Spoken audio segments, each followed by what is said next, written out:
गादी हमारी होनी चाहिए, ये सपना देखा था। और वो बालेश्वर जी पीरा महाराज हैं, वे भी हमारे बीच में हैं। वो दो बातें आपके बीच में रखेंगे। थोड़ा एक बार महाराज आपका थोड़ा सा देख लें। दो बातें बीच में रखेंगे।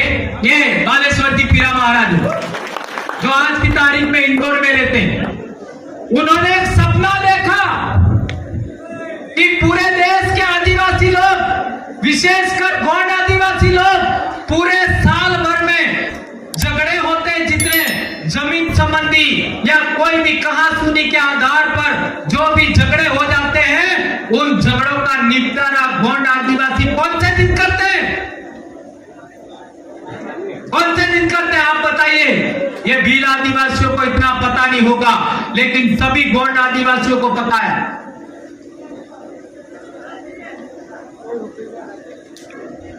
सभी गौंड आदिवासी अपने सभी झगड़े, पूरे साल भर के झगड़े माघ पूर्णिमा के दिन खत्म करते हैं।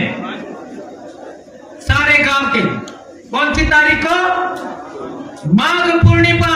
तो माघ पूर्णिमा के दिन हमारे भीलों का क्या होता है?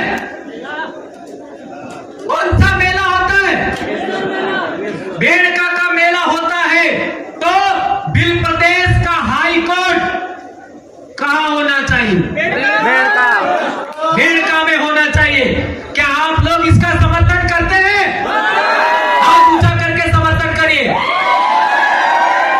आने वाले समय में बेड़का टापू पर सभी आदिवासियों का न्याय का केंद्र होगा, यानी हमारे तमाम प्रकार के न्याय होंगे, वो न्याय बेड़का टापू पर होंगे। वैसे भी हमारे भक्तों ने कहा है कि बेड़का नो न्याय एक दाड़ो जरूर थाएगा, और ये कालजा 100 युग में पहली बारी आवेगा। कालजे नहीं तारी न्याय थाएगा।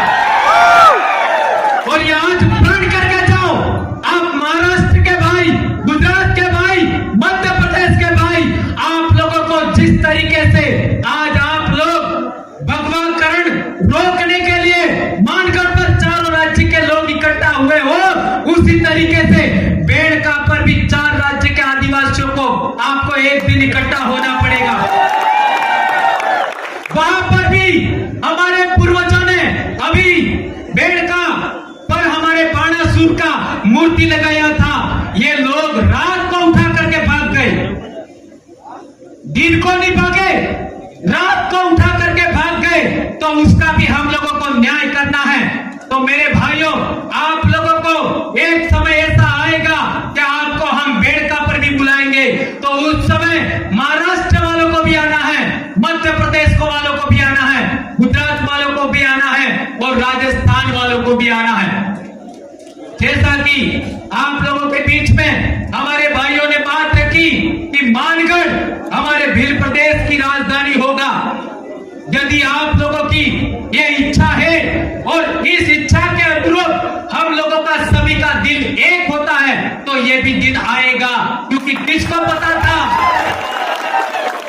2016 में, किसको पता था कि एक दिन ऐसा आएगा 7 साल बाद कि यहाँ पर आने के लिए सभी सड़कें जाम हो जाएगी? किसको पता था? ये गुजरात का रेस्ट हाउस है, गुजरात सरकार ने बनाया है। ये पास में, ज्यादा दूर नहीं है। यहीं पर आदिवासी परिवार का गठन हुआ था, यहाँ पर सम्मेलन हुआ था, आदिवासी परिवार का प्रथम चिंतन शिविर हुआ था यहाँ इस हॉल में। लेकिन ये सर्किट हाउस है, वहां आदिवासी परिवार का आपका गठन हुआ था। आदिवासी परिवार शब्द का सिलेक्शन हुआ था, और 4 पिलरों का सिलेक्शन हुआ था। क्या? संगठन विहीन आदिवासी परिवार, धर्म विहीन आदिवासी परिवार, पार्टी विहीन आदिवासी परिवार, और बॉर्डरलेस आदिवासी परिवार। ये आप लोगों ने सिद्ध कर दिया। हम लोग आदिवासी धर्म के अलावा सभी धर्म छोड़ चुके हैं। ये आज आप लोगों ने सिद्ध कर दिया। आप लोगों ने यह सिद्ध कर दिया कि आप लोग, हम किसी पार्टी की गुलामी नहीं करेंगे। ये करोगे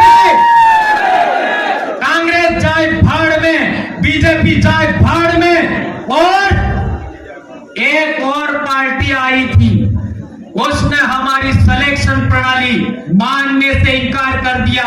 उसका नाम है बीटीपी। उसका भी खात्मा करना होगा। क्यों क्यों ये मैं कहना चाहता हूं। हम लोगों ने आदिवासी परिवार ने मानकर से एक उद्देश्य बनाया था कि हम लोग राजनीति में कभी जाएंगे नहीं, कभी राजनीति का काम नहीं करेंगे, क्योंकि हमको पता नहीं था कि इतना बड़ा जनसैलाब आदिवासी परिवार के नेतृत्व में खड़ा होगा। ये हमको पता नहीं था। तो 2018 में इतना बड़ा जनसैलाब इकट्ठा हो गया राजस्थान में कि हमारे भाइयों ने सवाल रखा। ये राम प्रसाद जी डेंडोर साहब बैठे, मेरे घर मीटिंग थी 2017 के अंदर। ये सवाल खड़ा हुआ कि अभी अपने लोग किसी को भी वोट देना नहीं चाहते हैं और लोकतंत्र में हिस्सेदारी जरूरी है। लोकतंत्र में हिस्सेदारी क्यों जरूरी है? क्योंकि 5वीं अनुसूची लागू करवानी है तो अनुच्छेद 244(1) के तहत ट्राइबल एडवाइजरी काउंसिल भी बनाना जरूरी है। ट्राइबल एडवाइजरी काउंसिल बनाना जरूरी है और ट्राइबल एडवाइजरी काउंसिल में हमारे जीते हुए विधायक जाते हैं।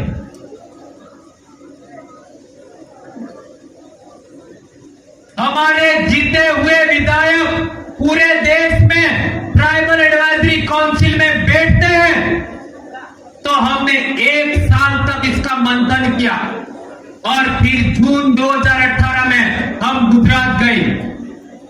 ये मध्य प्रदेश के भाई जो उस समय हमारे साथ आए थे वो बैठे हुए हैं।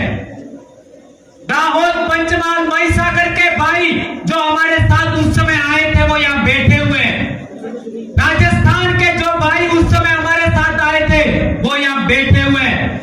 और हमने एग्रीमेंट किया था वहां जाकर के। क्या एग्रीमेंट किया था? कि सिलेक्शन प्रणाली आदिवासी परिवार की है, उसको आपको मानना है। यानी आदिवासी जिसका भी सिलेक्शन करे उसको आपको टिकट देना है। यह हमने एग्रीमेंट किया था। वो कागज मेरे पास आज भी मौजूद है और आप लोगों को पता होगा 24 नवंबर शायद 2019 या 20 में यहां पर हम लोगों ने 3-4 राज्यों का एक और सम्मेलन दिया था। उसके टाइम में भी ये बात बताई थी, आप वीडियो देख सकते हो। 19 या 20 मुझे याद नहीं है। 19 में 24 नवंबर 19 को हमने यहां पर भी एग्रीमेंट किया था कि हम लोग गुजरात के मामले में हम दखल नहीं देंगे, मध्य प्रदेश के मामले में आप दखल मत देना और राजस्थान के मामले में भी तुम दखल मत देना। ये बात भी उन लोगों ने नहीं मानी और इस वजह से हम लोगों ने धड़ियावाद का चुनाव हुआ उस समय इनको बायकॉट कर दिया है। इसमें आप में से कोई भी भाई गुमराह होने की जरूरत नहीं है। इस बात का हमें ख्याल रखना है। तो अब क्या करेंगे? हमारा खुद का परिवार का भाई जिस पर हमने विश्वास किया वो भी गलत निकल गया, तो हम क्या करें? यह हमारे सामने एक बड़ा सवाल है। तो आज मध्य प्रदेश के भाइयों ने आपका रास्ता बना के दिखा दिया। क्या रास्ता बनाया? अभी पंचायती राज चुनाव के अंदर आदिवासी सिलेक्शन प्रणाली के आधार पर इन लोगों ने हमारे जनप्रतिनिधियों का सिलेक्शन किया और सिलेक्शन करवाने के बाद कांग्रेस भाजपा की ऐसी की तैसी हो गई, आप लोगों ने देखा होगा। ये रतलाम, झाबुआ, धार, बड़वानी, खरगोन, खंडवा सभी के आदिवासी यहां बैठे हुए इस मानगढ़ पर हैं। उनको पूछ लीजिए आपने कैसे सिलेक्शन किया।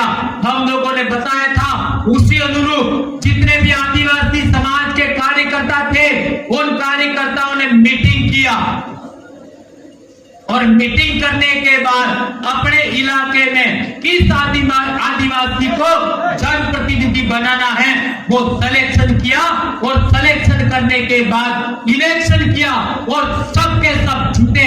आज कितनी बड़ी संख्या में जीते हैं ये आपके सामने एक बड़ा उदाहरण है मेरे भाई। इसी तरीके से आज प्रतापगढ़ के भाई को पूछ लीजिए, सारे प्रतापगढ़ जिले के भाई मिले, दरियावत के भाई बैठे और इन लोगों ने 300 भाइयों ने रात को 9 बजे से सुबह 4 बजे तक दरियावाद का चुनाव कौन लड़ेगा उस भाई का सिलेक्शन किया, और सिलेक्शन करने के बाद क्या नाम है तावरचंद भाई को उम्मीदवार बनवाया, और वो उम्मीदवार कितना वोट लाया 51,000। और जो बीजेपी के नाम से लड़ा वो कितना लाया 1900, 2000 भी नहीं। तो कहने का मतलब ये है कि हमको पार्टियों की जरूरत नहीं है, हमको बोलने वाला आदमी, हमको समाज के लिए लड़ने वाला आदमी वहां भेजना है, उसके लिए हम लोगों को काम करना है मेरे भाइयों। ये है सिलेक्शन प्रणाली। उसके लिए अभी गुजरात का चुनाव आ रहा है। आपको ये पड़ोसी जिला दाहोद, पंचमहाल, अरवली, साबरकांठा, बनासकांठा, छोटा उदयपुर, उस जिले के अंदर मध्य प्रदेश और राजस्थान के आदिवासियों को सहयोग करने के लिए आना है। क्या आप लोग आओगे? अभी गुजरात में चुनाव होगा तो आप लोगों को खाने और रहने की व्यवस्था जरूर होगी। आप लोगों को प्रचार के लिए, अपने भाइयों को समझाने के लिए आपको सभी को गुजरात आना है। अलीराजपुर वाले, दाहोद वाले और छोटा उदयपुर का सहयोग करोगे कि नहीं करोगे? और झाबुआ वाले हैं वो दाहोद को समर्थन सहयोग करेंगे, और प्रतापगढ़ और रतलाम वाले हैं वो आपका महिसागर, और अरवली वाले तो हमारे राजस्थान यानी मध्य प्रदेश, आपका डूंगरपुर बांसवाड़ा के भाई हैं वो अरवली और पंचमहाल, और आपका साबरकांठा के भाइयों को सहयोग करेंगे। क्या आप लोग ये करोगे? यदि ऐसा करोगे तो गुजरात विधानसभा में पहली बार, गुजरात विधानसभा में पहली बार जिस तरीके से राम प्रसाद जी टेंडोर और राजकुमार रोत ने जय बिल प्रदेश और जय जोहर का नारा लगाया था, वो गुजरात में नारा गूंजेगा। आज तक हमने जो कहा है वो हुआ है, जो कहा है वो हुआ है। तो क्या आप लोग आज मानकर से प्रण करके जाओ मध्य प्रदेश वाले और राजस्थान वाले कि हम लोग 2 से 4 आदमी हम लोगों को गुजरात से जिता करके गांधीनगर में भेजने हैं। क्या भेजोगे नहीं भेजोगे? उसके लिए आपको प्रचार करने के लिए, सहयोग करने के लिए आना है, और वो भाई हम लोग निर्दलीय लड़वाएं कि कैसे लड़वाएं ये हम लोग आने वाले समय में, हमारे जो बेरोजगार भाई हैं, जो लोग लोकतंत्र की व्यवस्था